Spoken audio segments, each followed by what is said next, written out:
Shalom. And I want to start off by giving all the praise, honor, and glory unto Yahweh, Bahashem, Yahweh Shai, Bahashem, Wachach, Chodash. Double honors to my teachers, the apostles, and elders, Queen Millstone. And salutations to you, Akim, that's out there listening, pushing forth this word with truth and sincerity. And your few Akwat as well, that's listening with sincerity. All right, today, just coming back to you guys through the spirit and power of Yahweh, Bahashem, Yahweh Shai. And I'm just going to make a quick lesson. Okay, I just read this morning about the vision that Ezra saw of the coronation of the elect being crowned and receiving their glory. Okay, because ultimately that's what we're fighting for, man. We're fighting to partake in this prophecy here, man. Okay, having Yahweh Shai set crowns upon our heads. All this suffering, all these, these problems that we have to go through, ultimately is to arrive at this destination, at this vision right here that Ezra saw. Okay, we want to be part of that number, man. Okay, being crowned by Yahweh Shai. All right, so let's read the second Ezra 2 and verse 42. It says, I, Ezra, saw upon the Mount Zion a great people, whom I could not number, and they all praised the Lord with songs, which that great people he saw was the elect. Okay, the 144,000 along, with that great multitude, which is spoken about in Revelation, the 7th chapter. Okay, it goes on, it says, verse 43, and in the midst of them there was a young man of a high stature, taller than all the rest, and upon every one of their heads he set crowns, and was more exalted, which I marveled at greatly. So I asked the angel and said, Sir, what are these?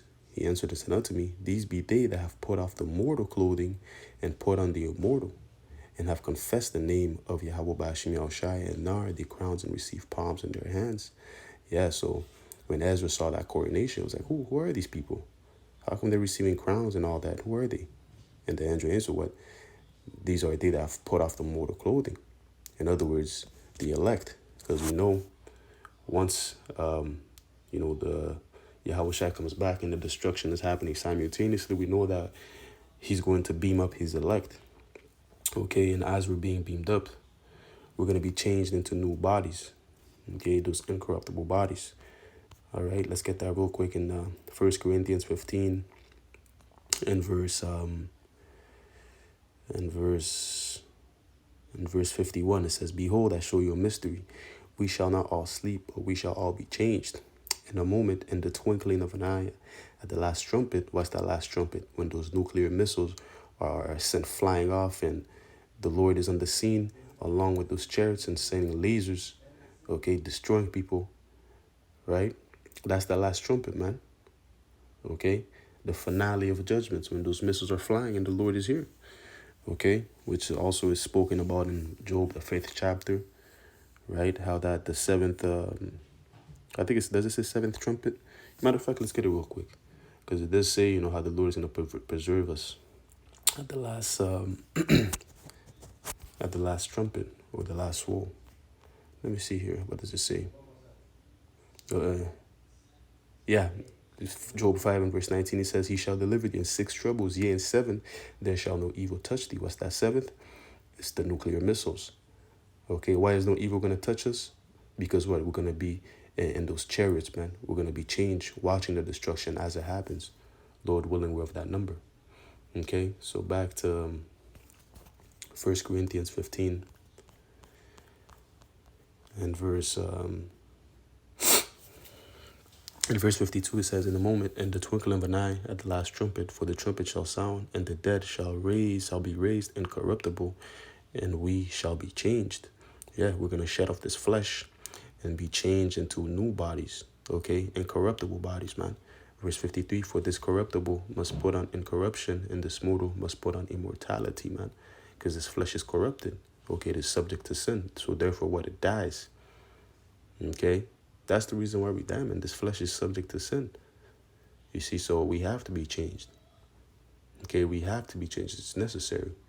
Okay, and I think in the book of Colossians, it says, as we see the Lord coming, the body that he's in, our body is going to be made fashion like unto his. And we know that the Lord is not coming like a man, right? Isaiah 47 tells you how that he's coming.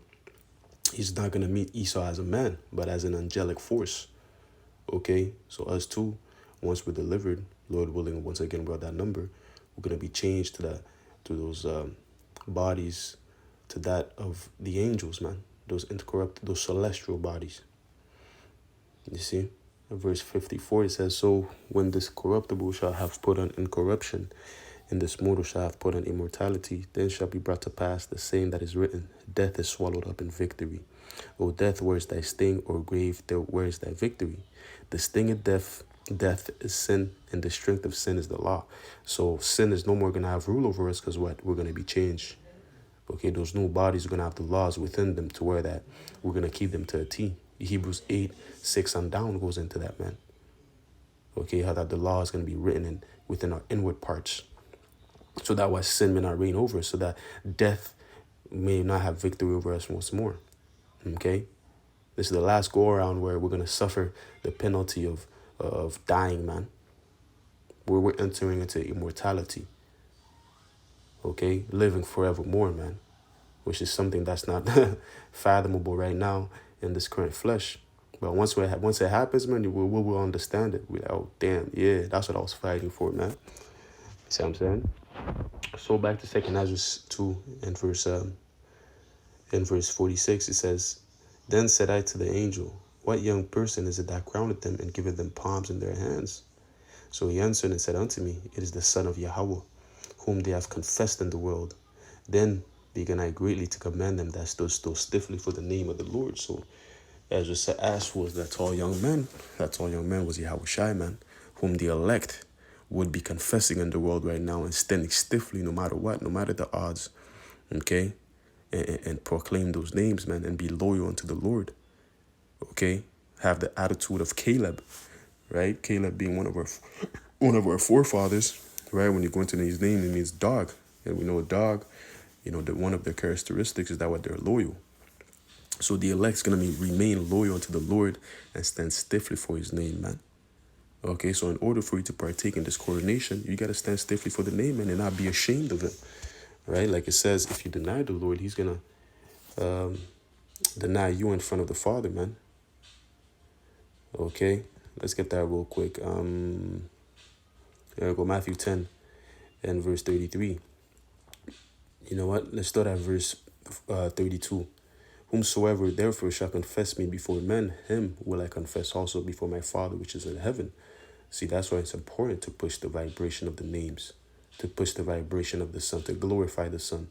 Because if you do, he's going to glorify you in the heavens and confess you before his Father, man. That's you want that to happen for you, man. You want Yahweh Shai to speak good on your behalf towards the Heavenly Father, man. Okay? Verse 33, but whomsoever shall deny me before men, him will I also deny before my Father which is in heaven. So you don't want to deny the Yahweh Shai, man. If you deny Yahweh Shai, if you're ashamed of him, he's going to deny you before the Father. And you don't want that. Because what happens afterwards? You're going to partake in the judgments that's written in this book, man. Because you're ashamed of him. You didn't stand stiffly. Therefore, you will not partake in this coronation here in 2 Ezra, the 2nd chapter. See, so you have to meet certain guidelines. You have to meet certain guidelines, man. You have to follow certain rules for you to partake in this, man. You have to walk a particular walk. If you don't, then you're not in this vision. Ezra didn't see you here. Okay? Ezra saw you burning in the lake of fire. Okay? So it goes on and says, verse 48, then the angel said unto me, go thy way and tell my people what manner of things and how great wonders the Lord thy power thou hast seen. Okay, so the angel told him to tell his people. And here it is, it's written here, so we may read in these last days and get comforted in our faith being boosted, knowing that there will be a reward, knowing that the Lord is going to crown us like he said he would. Okay? That's what scripture says, to fight, that no man take thy crown, man. Because we know what we're fighting for, man. These things are written, man. Yo, hold on. The victory is already written, man. Okay, so who gives a fuck what these people think? Okay? These things are already written. It will happen. Okay, as long if you stay on course, you will be rewarded. The rewards are written. So therefore, it will happen. Okay, we're not doing this thing for naught, man. We're not partaking in this walk for no reason, not knowing not having no assurance that the Lord will reward us. We know that already. We counted the cost. Okay?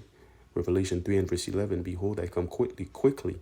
Hold that fast which thou hast, that no man take that crown. So we have to hold fast what we have, man, so that no man takes our crown, man.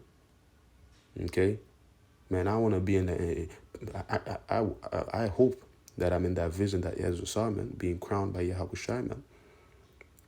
Okay? Which all brothers and sisters in this, they hope that they're inside that too.